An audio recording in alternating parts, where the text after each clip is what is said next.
हरे कृष्णा। पौराणिक और शिक्षाप्रद कथाओं के अंतर्गत आज हम ज्योतिष शास्त्र के अनुसार सांपों से जुड़े हुए कुछ शगुन और अपशगुन इनके बारे में एक छोटी सी चर्चा करेंगे, क्योंकि आप जानते हैं कि सांप हमारे जीवन में बहुत महत्व रखते हैं। बेशक ये भगवान शिव के प्रिय हैं, परंतु सांप ही एक ऐसा जीव है जिसे अपने सामने देखते ही लोगों के पसीने छूट जाते हैं। सांप का इतना अधिक भय रहता है कि काफ़ी लोग सांप के नाम से ही घबराते हैं, जबकि हमारे शास्त्रों के अनुसार सांप को पूजनीय भी बताया गया है। महादेव नाग को आभूषण की तरह अपने गले में धारण करते हैं। तो सांपों से जुड़े कुछ शगुन और अपशगुन जिनकी चर्चा आज मैं यहाँ करूँगी, हमारे समाज में बहुत ही ज़्यादा प्रचलित हैं। ज्योतिष के अनुसार सांपों को ये दिखाई देने से जुड़े कुछ शकुन अपशकुन बताए गए हैं, और इन संकेतों का ध्यान रखने पर हम भविष्य में होने वाली घटनाओं के बारे में जानकारी प्राप्त कर सकते हैं। जो लोग ज्योतिष में विश्वास रखते हैं उनके लिए शगुन और अपशकुन की मान्यता बहुत अधिक होती है, बहुत अधिक महत्व होता है, और काफ़ी लोग इसे अंधविश्वास भी मानते हैं। परंतु यहाँ मैं फिर भी कुछ अपशगुन और शगुनों की चर्चा करूंगी। यदि किसी व्यक्ति को सांप पेड़ पर चढ़ता दिखाई देता है तो उसे समझ लेना चाहिए कि आने वाले समय में कुछ अच्छा होने वाला है। सामान्यतः ये एक शुभ शगुन है और धन मिलने की संभावनाओं को दर्शाता है। यदि किसी अमीर व्यक्ति को सांप पेड़ से उतरता हुआ दिखाई देता है तो ये अपशकुन माना जाता है। कहते हैं कि ऐसा होने पर धन की हानि की संभावनाएं बढ़ जाती हैं, इसलिए पैसों के मामले में उस समय इंसान को सावधान हो जाना चाहिए। यदि कोई गरीब व्यक्ति सांप को पेड़ से उतरते देखता है तो ये उसके लिए शुभ शकुन है, क्योंकि धनहीन व्यक्ति के लिए शकुन पैसा प्राप्त करने की ओर इशारा करता है। किसी आवश्यक कार्य पे जाते समय कोई सांप आपके सीधे हाथ की ओर से रास्ता काट दे तो ये शुभ शकुन माना जाता है। ऐसा होने पर आपको आपके कार्य में सफल होने की संभावना बढ़ जाती है। और यदि बाएं हाथ की ओर से सांप आपका रास्ता काटे तो आपको सावधान होकर कार्य करना चाहिए, क्योंकि ऐसा योग होने पर असफलता के योग ज़्यादा बढ़ जाते हैं।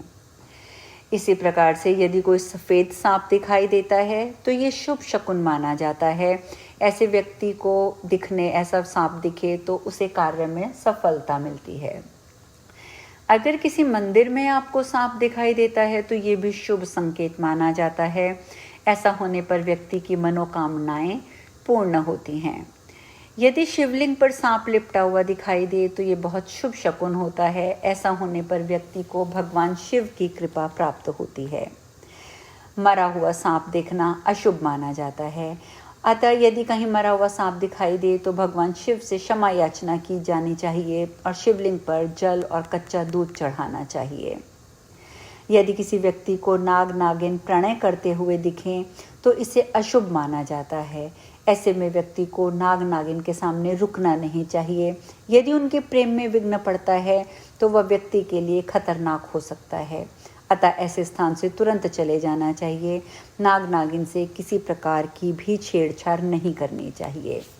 तो ये तो थे नाग नागिन से संबंधित कुछ शगुन और अपशगुन। इसके साथ ही हम अब बात करते हैं छिपकली से जुड़े शगुन और अपशगुनों के बारे में।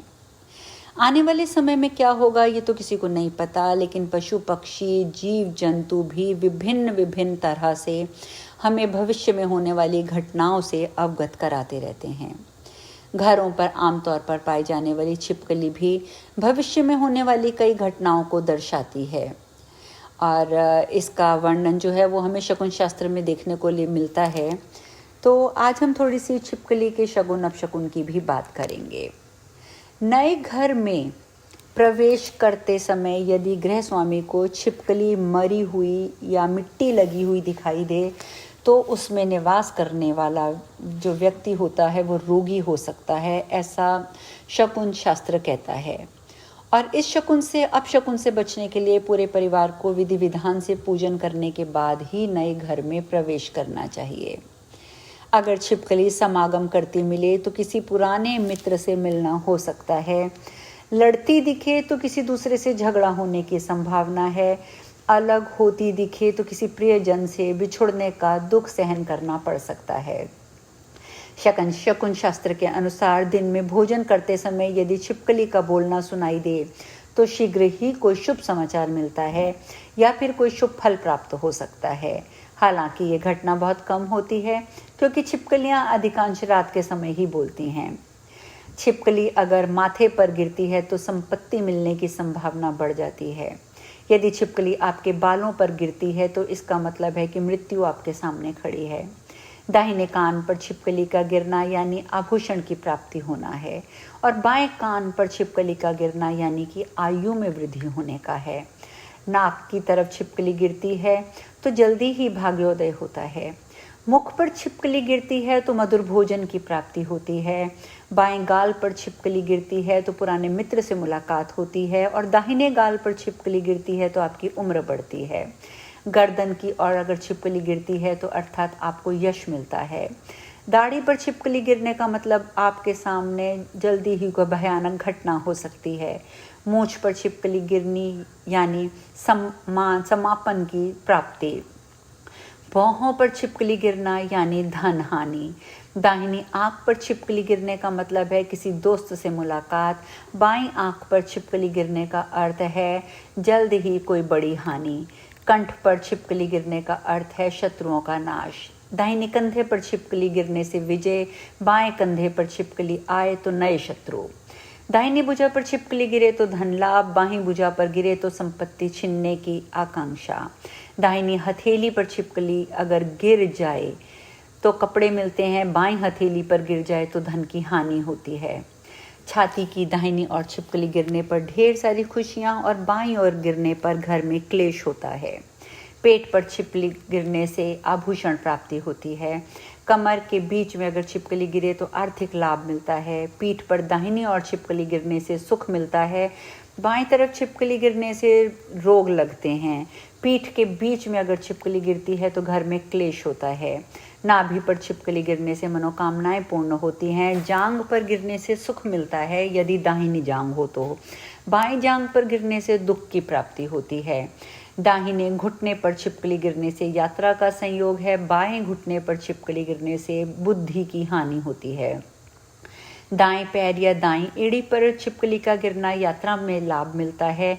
बाएं पैर या बाईं एड़ी पर गिरने से बीमारी या घर में कलह होती है, दुख मिलता है। दाएं पैर के तलवे पर छिपकली गिरने का मतलब है ऐश्वर्य की प्राप्ति। बाएं पैर के तलवे पर यदि छिपकली गिरती है तो व्यापार में हानि। तो ये थे कुछ छिपकलियों से संबंधित शगुन अपशगुन। आज इस चर्चा में हम यहीं विश्राम लेते हैं। कल नई चर्चा के साथ मिलेंगे। हरे कृष्णा।